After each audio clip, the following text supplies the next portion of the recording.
This video is to explain figure 18 in lab 2. Figure 18 happens to be a combination of two resistors and an open gap within the actual circuit. So as you can see here, we happen to have our circuit in such a way that we have a 1 k ohm resistor, and we happen to have, this is a 220 and this is a 1 k ohm. And we happen to have this gap here.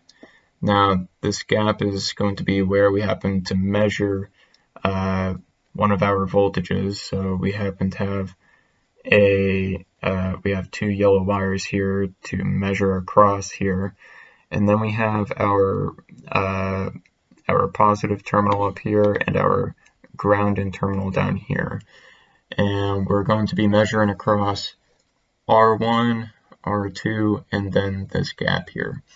Now, the thing with R1 is when you're measuring from the positive terminal to the end of R1, you're not going to get anything.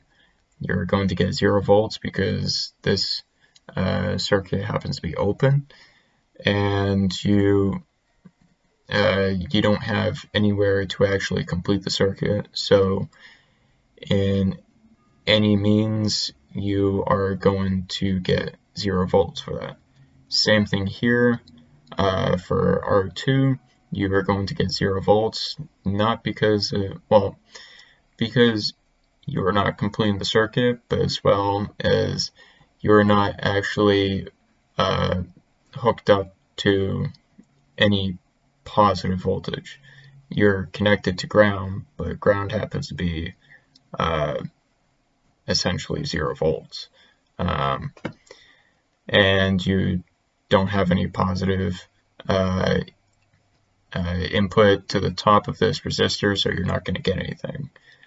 However, between these two yellow wires, since when you hook that up to your DMM, you're completing the circuit, you're going to get a voltage across it.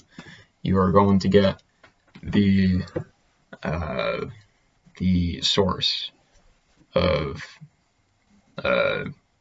basically the source of your circuit here. So whatever you happen to input for your red and black terminal, in my case I used a 12 volt once again because you're asked to use 16 volts or the maximum amount of voltage that you happen to have, but I only have a maximum of 12 volts, so I'm only able to get 12 volts out of the circuit.